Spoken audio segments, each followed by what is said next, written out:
Hello from Kensington Security Consulting, where we bring education to national security. This is Mark Zielinski welcoming you to a videocast that updates some of the issues we discussed in my upcoming book, Cauldron of Terror, Hamas, Israel, and the World, as well as in some of the podcasts we recently have put out for you. We will start with the Eurovision contest 2026. Once again, Israel placed second for the second consecutive year. Not bad. There are generally 24, 30, 33, 34 countries participating in any one year. Now, this year, 5 countries boycotted the contest because Israel took part. Spain's leader, Pedro Sanchez, said, quote, "Our position is clear and unequivocal. Until the barbarity ceases, neither Russia nor Israel should participate in any international competition." Ireland neither participated in nor broadcast the contest, blaming Israel for the killing of just too many Palestinians and targeting journalists in Gaza. It was much the same for Iceland, with a curious explanation, and I quote, "The song contest and Eurovision have always had the aim of uniting the Icelandic nation, but now it's clear that this aim cannot be achieved, and it is on these grounds that the decision is taken," unquote. Now, if you understand this, you're one up on me. I envy you. How does Eurovision unite the Islamic nation? I don't see that at all. I didn't know that the Islamic nation was divided. Would the Eurovision further divide it? What are the divisions? Is there a large Palestinian population there? I'm kind of quiet about it. I didn't know there really was much of an Islamic nation. A lot of Vikings. They look great. Well, it's a nation. It's a country that goes way, way back. Blonde and beautiful people. Well, all right, fine. But when I read the communique, and I read it a few times, I think that something was lost in translation. Well, the Dutch kept away too. They cited, quote, "severe humanitarian suffering in Gaza, the suppression of press freedom, and the political interference during the last Eurovision Song Contest. 2025, I presume. Don't know what else it could be." Yeah, all right. Let's go point by point. There is humanitarian suffering in Gaza.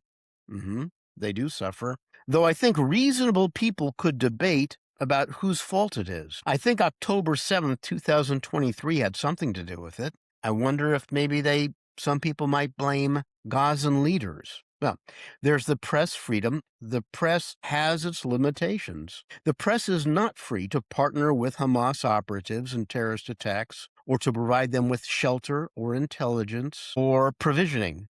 That is too much. Yes, okay. Now, on the last point, interference during the 2025 contest, this was new to me. Now, I have not really followed the Eurovision very much. The Dutch didn't explain what that interference was. Slovenia boycotted the program in a rage, and it would not air it on its television. Instead, they offered a program on Palestinian suffering. Well, these were the stated reasons. Was there more to it than that? More behind these decisions? Well, I don't know if Israel cheated in Eurovision, as the Dutch claimed, but which Israelis cheated? Was it very high level, people with access to influence, information? Might it have been a few low-level Israelis somehow involved? Israel's national broadcasting outfit received a formal warning from Eurovision for encouraging viewers to cast 10 votes for their act. This move seemed to be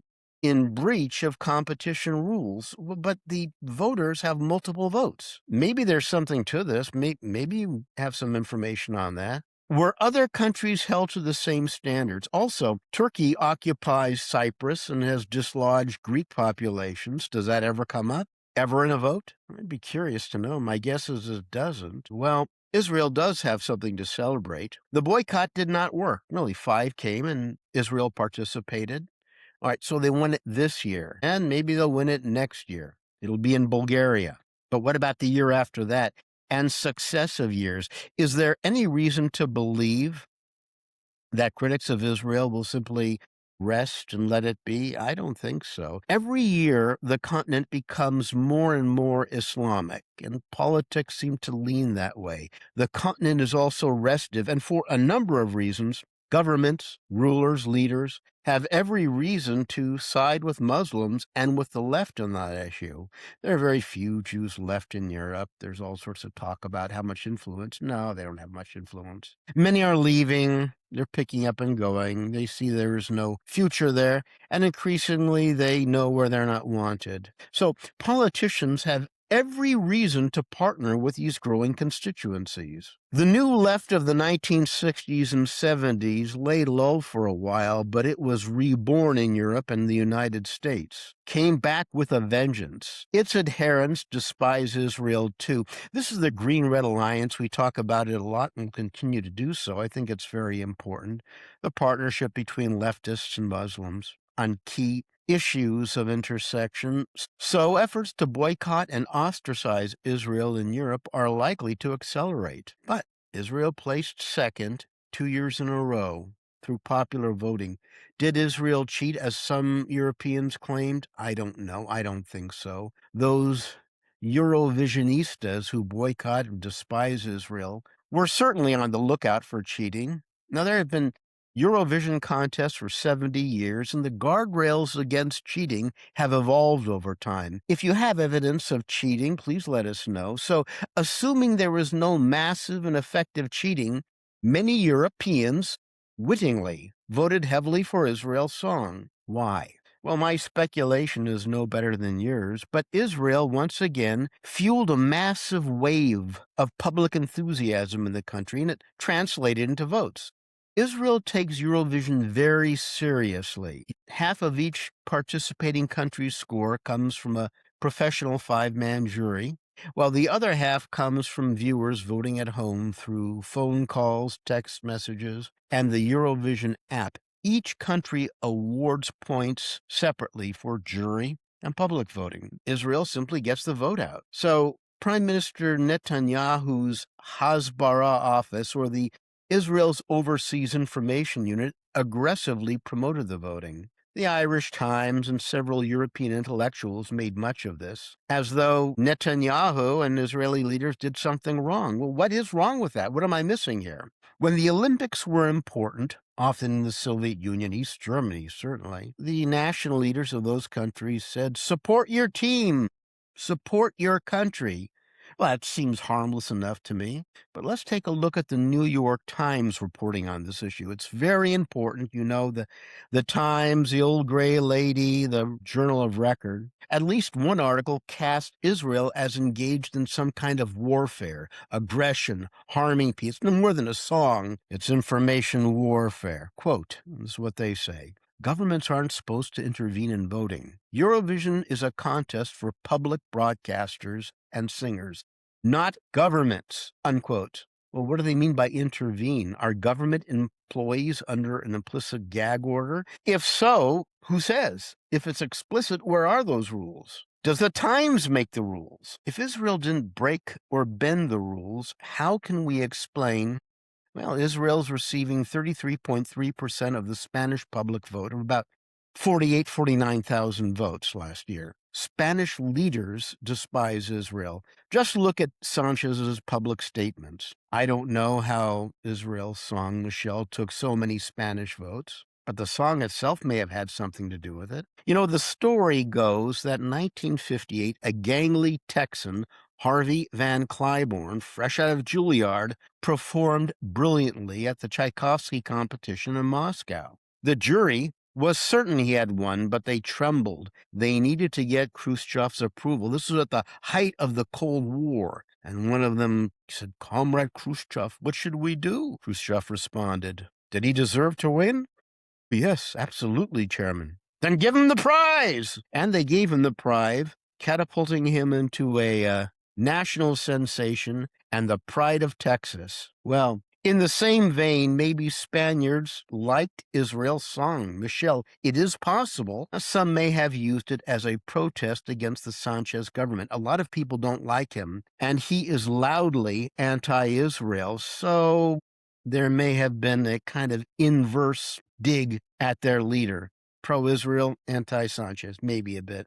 It could have been a sympathy vote for Israel. Some people are simply, they're Catholic, they're not Muslim, they're conservative, and they align themselves with Western values. And this is a way to say, hey, you may not know it, but I'm with you. And these are just some ideas. All right, what are my final thoughts? I have no evidence that Israel did anything wrong. Where's the proof of cheating? There was great national enthusiasm in Israel for participating by singing and voting. Isn't that what Eurovision's all about? Isn't that what it's supposed to do? Promote enthusiasm, harmony, rather than, invade Poland or things like that.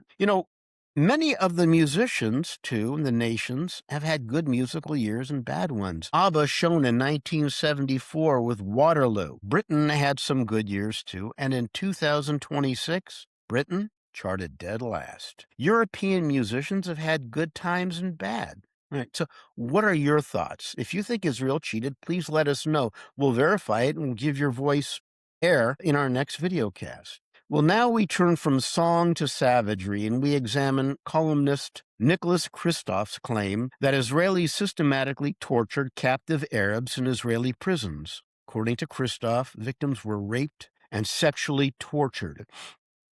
That's quite a claim, considering the alleged rapists were both Homo sapiens and canines. You heard this, I'm sure you have, and I hope you're as skeptical about this as I am, and maybe as cynical as I am about some of the reportage that comes out of the New York Times, the old gray lady. So as of late May 2026, Kristoff has not walked back his claims of Israeli prison torture and dog rapists. He stands by his sources, which were primary the Euromed Human Rights Monitor, as well as 7 individuals with dubious background. Kristoff acknowledges this, quote, "There is no evidence that Israeli leaders ordered the rapes, but in recent years they have built a security apparatus where sexual violence has become, as the United Nations record put it, one of Israel's standard operating procedures and a major element in the ill treatment of the Palestinians," unquote.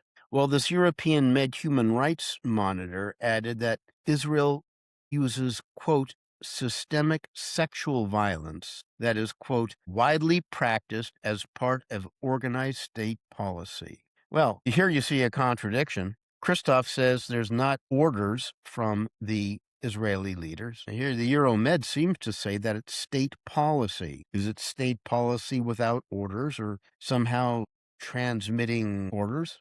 Kristoff bases his claims on the credibility of the Euromed Human Rights Monitor. So let's take a look.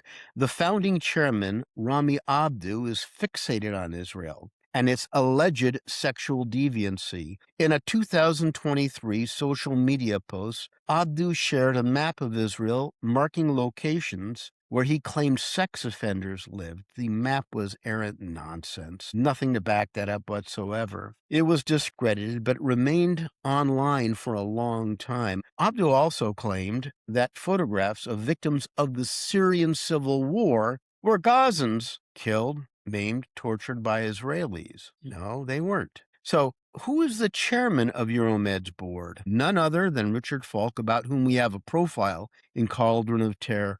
This man is far from neutral or objective and is very supportive of radical Palestinians and those who despise America. He is the personification of the Red-Green Alliance, about which we have discussed extensively in other podcasts. Does this mean that Euromed's claims are necessarily false? No, of course not. They could be true, but where's the proof? If you have dubious sources, then you would have to have solid proof. As more information about Kristoff claims come in, we'll keep you informed. Okay, we're going to leave you with a very quick update on the yellow pig of Padua, that embattled swine. A few weeks ago, we had a podcast about a dust-up between senior Muslims, particularly an effort by a senior Muslim, a village elder, and a deli owner in Padua, Italy. The Muslim man demanded that the owner remove the offending pig from public view, claiming that the plastic pig was an affront to all Muslims in Padua. As of this writing, the pig still stands proudly in the window. visible to all who pass by. My view is that this incident in itself doesn't rock the continent. It doesn't shake the foundations of Italy, but it is important in that it is one in an avalanche of demands made by Muslims in Europe. If this pig is defenestrated, other demands and concessions will follow. Mark my words. Okay, so this wraps up Videocast number 4, in which we provide an update on Eurovision, Kristoff's claim, and alleged police brutality, as well as the notorious Yellow Pig of Padua. Nothing in this Videocast or in any other thing we produce represents the official policy of the United States. Until next week, on behalf of Kensington Security Consulting, thank you very much for listening. Out here.